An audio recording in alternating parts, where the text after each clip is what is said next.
Welcome students, आप सबका स्वागत है 10th क्लास ज्योग्राफी पीरियड में। और आज मैं आपके लिए एक नया टॉपिक लेके आया हूँ। आज का टॉपिक है वाटर रिसोर्सेज। आगे बढ़ने से पहले आप सबसे मेरा अनुरोध है कि आप कॉपी पेन लेके बैठें, ध्यान से इस वीडियो को सुनें, देखें। जहाँ जहाँ आपको कुछ अच्छे पॉइंट्स लगते हैं नोट करने के लिए, उनको नोट करें। समझ आ जाए तो अच्छा है, नहीं तो एक बार फिर से वीडियो को देखें और लास्ट तक इस वीडियो को ज़रूर ध्यान से सुने, देखें। यहाँ हम बात करेंगे कि अर्थ के ऊपर पानी कहाँ पर है और कहाँ पर कैसा पानी है। यहाँ हम पिक्चर में हम तीन डिफरेंट बार्स देख रहे हैं। सबसे पहले हम बात करते हैं टोटल ग्लोबल वाटर की, कि पूरा ग्लोब के ऊपर कितना पानी है और वो पानी है कैसा। जैसा कि हम देख पा रहे हैं फर्स्ट पिलर में, फर्स्ट बार में, कि टोटल ग्लोबल वाटर का 96.5% जो है वो ओशंस में है, जो कि सारे का सारा सैलाइन वाटर है, नमकीन है। उसके साथ ही कुछ अदर सैलाइन वाटर्स भी हैं जो 0.9% हैं। तो जो रिमेनिंग वाटर है, जिसको हम फ्रेश वाटर का नाम देते हैं, दैट इज़ 2.5%। अब इस फ्रेश वाटर में से अगर वाटर की आगे फ्रेश वाटर को डिवाइड करें तो फ्रेश वाटर का 68.7% जो है वो ग्लेशियर और आइस कैप्स पे हैं। 30.1% जो है वो ग्राउंड वाटर में है।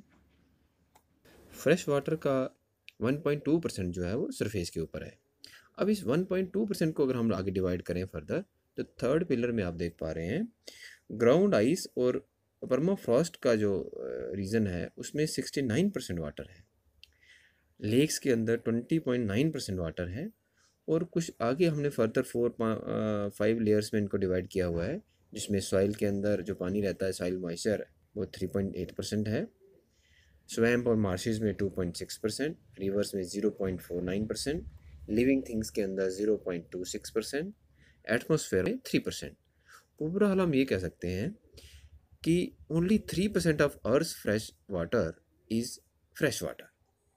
Most of it is in ice caps and glaciers, that is 69%, and groundwater 30%, while all lakes, rivers, and swamps combined only account for a small fraction, that is 0.3% of the Earth's total freshwater reserves. यहाँ पर एक चीज़ और समझना बहुत ज़रूरी है कि पानी, लोग कहते हैं कि पानी कम हो रहा है। पानी कम नहीं हो रहा, पानी कम नहीं हो रहा। बेसिकली हो क्या रहा है कि जो पानी पीने के काबिल जो पानी है वो कम हो रहा है। ओवरऑल परसेंटेज ऑफ पानी की जो है 100%, वो 100% ही रह रही है। पीने वाला लाइक पानी जो है वो कन्वर्ट होकर सैलाइन वाटर में कन्वर्ट हो रहा है। और उस हिसाब से हम कह सकते हैं कि पीने लायक पानी जो है वो कम हो रहा है। ओवरऑल पानी की परसेंटेज में कोई चेंज नहीं आ रही। ये इस चीज़ को हमें समझ के रखना है। सिर्फ वो साइकिल में जो पानी घूम रहा है उसमें चेंजेस आ रही हैं। अब बात करते हैं हम पानी और उसके साथ जुड़े हुए कुछ फैक्ट्स और फिगर्स की। Out of the total volume of water on Earth, 97.5% exist in oceans and seas. About 2.5% of the total water is available as fresh water. 70% of the total fresh water is present as frozen in icebergs and glaciers. A little less than 30% of the total fresh water is stored as groundwater. India receives about 4% of global precipitation. India ranks 133rd in the world in terms of water availability per person per annum. The total renewable water resources in India are estimated about 1897 square kilometer per annum, and it is predicted that large part of India will join regions with absolute water scarcity by 2025. अगर इसी हिसाब से हम चलते रहे, हमने पानी को बचाने और पानी का संरक्षण करने के लिए कोई अच्छे कदम, ठोस कदम नहीं उठाए तो। अब हम बात करते हैं सरफेस वाटर रिसोर्सेज की। मतलब जो पृथ्वी की सतह के ऊपर पानी पाया जाता है वो बेसिकली है क्या और कहाँ कहाँ पर पाया जाता है। तो सबसे हम पहले ये समझेंगे कि वो सरफेस वाटर रिसोर्सेज हैं कौन कौन से। तो हम ऐसा कह सकते हैं, water that flows on Earth's surface in the form of streams, rivers, lakes, or reservoirs, etc., is known as surface water resources. Surface water is naturally replenished by precipitation. and naturally lost through discharge to the oceans, evaporations, evapotranspirations, and groundwater recharge. हम ये कह सकते हैं कि जो natural input है surface water की वो सिर्फ प्रेसिपिटेशन है, चाहे वो किसी भी फॉर्म में हो।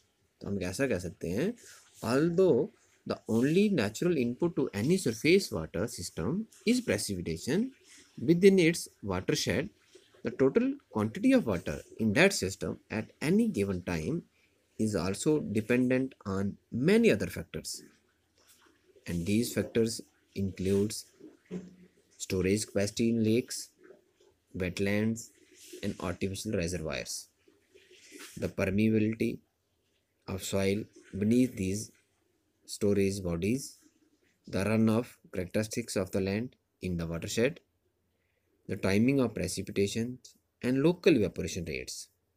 All these factors also affect the proportion of water loss. Human activities have a large and sometimes devastating impact on these factors. Humans often increase storage capacity by constructing reservoirs and decreases it by draining wetlands. Human often increases runoff quantities and velocities by paving areas and channelizing the stream flow. The total quantity of water available at any given time is an important consideration, so human water users have an intermittent need for water. अब हम अगर इसकी example के लिए देखें तो many farms requires large quantities of water in the spring and no water at all in the winter. To supply such a farm with water, a surface water system may require a large storage capacity to collect water throughout the year and release it in short period of time.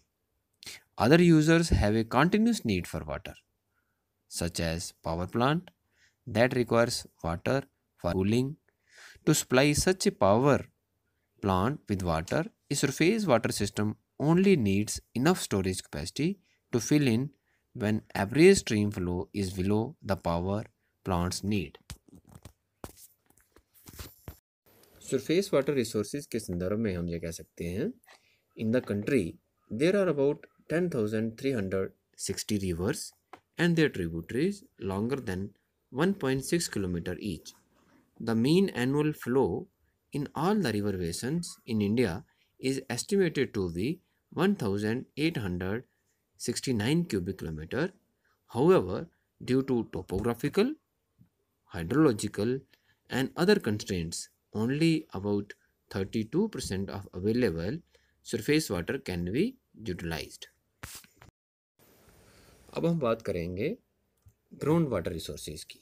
तो सबसे पहले समझते हैं कि ground water resources हैं क्या। तो हम ये कह सकते हैं, water beneath the surface of earth which saturates the pores and fractures of sand, gravel and rock formations is termed as groundwater. In other words, groundwater is fresh water located in the surface pore space of soil and rocks. It is also water that is flowing within aquifers below the water table. Sometimes it is useful to make a distinction between groundwater that is closely associated with surface water and deep groundwater in an aquifer, sometimes called fossil water. Sometimes groundwater can be thought of in the same terms as surface water: inputs, outputs, and storage. The critical difference is that due to its slow rate of turnover, groundwater storage is generally much larger as compared to inputs than it is for surface water. This difference makes it easy for humans to use groundwater unsustainably for a long time without severe consequences. Nevertheless, over the long term of average rate of seepage above a groundwater source is upper bound for average consumptions of water from that source. Ground water को input कहाँ से मिल रही है? The natural input of ground water is seepage, जो surface water से आ रहा है. The natural output from ground water are springs. Output क्या है? Springs. And seepage to oceans. If the surface water source is also subject to substantial evaporation, a groundwater source may become saline. This situation can occur naturally under endorheic bodies of water or artificially under irrigated farmlands. In coastal areas, human use of a groundwater source may cause the direction of seepage to ocean to reverse, which can also cause soil salinization. आज हो रहा है soil salination कई जगह पे. Humans can also cause ground water to be lost that is become unusable through pollution. चाहे वो fertiliser की वजह से हो, चाहे इंसेक्टिसाइड्स पेस्टिसाइड की वजह से हो, ऐसा हो रहा है. Human can increase the input to a ground water source by building reservoir और डिटेंशन पॉन्ड्स. अब तक हमने बात की सरफेस वाटर रिसोर्सेज के ऊपर और ग्राउंड वाटर रिसोर्सेज के ऊपर. अब हम चलते हैं आगे अगले सब टॉपिक पर, वो है इरिगेशन. सबसे पहले ये समझेंगे हम इरिगेशन क्या है. इरिगेशन जिसको हम सिंचाई कहते हैं, इरिगेशन को हम ऐसे समझ सकते हैं, irrigation simply means watering the fields. Irrigation means watering the field by any means other than rain. In other words, the process of supplying water to crops by artificial means such as canals, wells, tube wells, tank, etc. is called irrigation. अब हम बात करते हैं importance of irrigation की. जैसा कि हम सब जानते हैं, भारत कृषि प्रधान देश है और लगभग 60% जो आज भी जो खेती की जाती है वो बारिश के आधारित है. तो increase in agriculture production and productivity depends to a large extent on the availability of water. Hence, the importance of irrigation is, however, the availability of irrigation facilities, which is highly inadequate in India. For example, in 1950-51, gross irrigated area as percentage of gross cropped area was only 17%. Even now, 60% of gross cropped area depends on rain. That is why Indian agriculture is called gamble in the monsoon. अब बात करते हैं हम need of irrigation की, कि irrigation की ज़रूरत क्यों है. The need of irrigation can be explain in the following points. सबसे पहले हम बात करते हैं क्यों ज़रूरत है. क्योंकि there is a variability of rainfall. Insufficient and uncertain rainfall adversely affects agriculture. Droughts and famines are caused due to low productivity. Irrigation helps to increase productivity even in low rainfall. दूसरा कारण क्या है, क्यों ज़रूरत है irrigation की? Because of low productivity. इस scenario को चेंज करने के लिए हमें इरिगेशन की ज़रूरत है. The productivity on irrigated land is higher as compared to the unirrigated land. Need of irrigation की ज़रूरत हमें इसलिए भी है क्योंकि हमें मल्टीपल क्रॉपिंग चाहिए. Multiple cropping is not possible in India because the rainy season is specific in most of the regions. However, the climate supports cultivation throughout the year. Irrigation facilities make it possible to grow more than one crop in most of the areas of the country. हमें expansion करना है agriculture का, उसके लिए भी हमें irrigation की ज़रूरत है. Irrigation has help to bring most of the fallow land under cultivation. Irrigation has stabilise the output and yield levels. हमें स्टैंडर्ड ऑफ लिविंग को रेज करना है, उसके लिए भी इरिगेशन की ज़रूरत है. Irrigation increases the availability of water supply which is in turn increase the income of the farmers. अब हम बात करते हैं मीन्स ऑफ इरिगेशन की. Different sources of irrigation are used in India depending upon the topography, soil, rainfall, availability of surface or groundwater and requirement of crops. Following are the main sources of irrigation used in our country. जैसे सबसे पहले हम बात करते हैं Wales की, जो बहुत पुराने टाइम से ये सोर्सेज ऑफ इरिगेशन भारत में यूज़ किया जा रहा है. तो सबसे पहले हम समझते हैं कि वेल्स हैं क्या. A well is a hole dug in the ground to obtain the subsoil water. It is the cheapest mean of irrigation and can be dug at any convenient place. जैसा कि हमने बात की, वेल्स को पुराने time से use किया जा रहा है मीन्स ऑफ इरिगेशन के हिसाब से। तो आगे वेल्स को हम 3 टाइप्स में डिवाइड करते हैं। सबसे पहले बात करते हैं अनलाइंड वेल्स। अनलाइंड वेल्स क्या हैं? These are also known as kachcha wells, जिनको हम कच्चा वेल्स कहते हैं। These wells are dug by the farmers near the field. खेतों के पास ऐसे कुएं निकाले जाते हैं जो फार्मर्स की इमीडिएट नीड को पूरा करें। दूसरे नंबर पर वो वेल्स आते हैं जिनको नाम दिया गया है लाइंड वेल। ये लाइंड वेल क्या है? लाइंड वेल, इनको हम पक्का वेल भी कहते हैं, is one which is lined with bricks or stones. तीसरे नंबर पे आते हैं tubewells. A tubewell is a deeper well generally over 50 metres deep from which water is lifted with the help of pumping set. ये pump के ज़रिए इस पानी को निकाला जाता है, उसी लिए हम इसको ट्यूबवेल्स कहते हैं।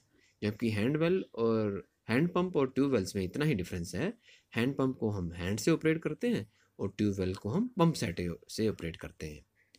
अगर हम इनके डिस्ट्रीब्यूशन के हिसाब से हम देखें, Tamil Nadu with about 11 lakhs tube-wells has the largest number in the countries, followed by Maharashtra 9 lakhs, Andhra Pradesh 6.7 lakhs, Uttar Pradesh 5.3 lakhs, Madhya Pradesh 4.6 lakh, Karnataka 4.4 lakh and Punjab 3.9 lakh. Well irrigation के बाद हम बात करते हैं canal इरीगेशंस की। Canal irrigation is still one of the most important source of irrigation in India, and it is covering about 40% of the total irrigated area. Canal irrigation is more widespread in northern India because of the level relief, perennial flow of snow-fed Himalayan rivers.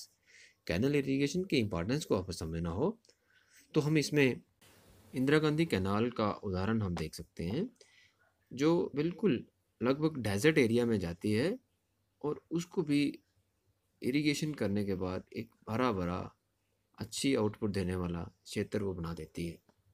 अभी तक हमने Wales irrigation की बात की, थोड़ी थोड़ी canal irrigation की बात की, और अब बात करते हैं हम टैंक इरिगेशन की। ये भी बहुत पुराने टाइम से ये इरिगेशन की जा रही है। तो सबसे पहले हम समझते हैं कि टैंक क्या है।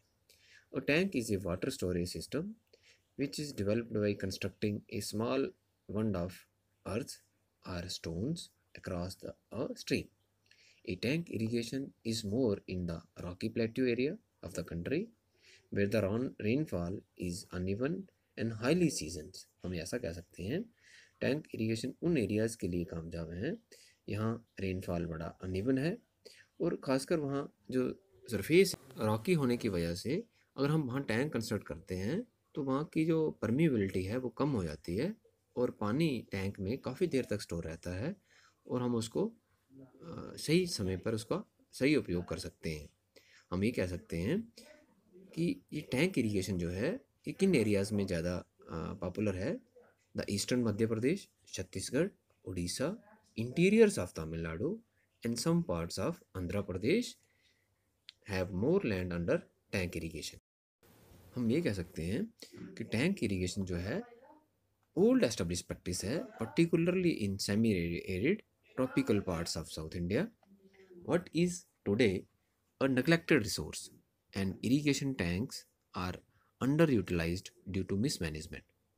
If the contribution of tank irrigation in the total irrigated land is estimated, तो तमिलनाडु पहले नंबर पे है। Tamil Nadu ranks first with 18.42% of total irrigated land, and it is followed by Odisha 14.60%, Andhra Pradesh 13.44%, Kerala 10.26% and Karnataka 6.36%। इस video को हम यहीं तक रखते हैं। इस चैप्टर के कुछ टॉपिक्स रह गए हैं जिनमें रेन वाटर हार्वेस्टिंग है, मल्टीपर्पज़ प्रोजेक्ट्स हैं, उनको हम अगले वीडियो में कवर करेंगे। Thanks for watching the video. Thanks. Jai Hind, Jai Bharat.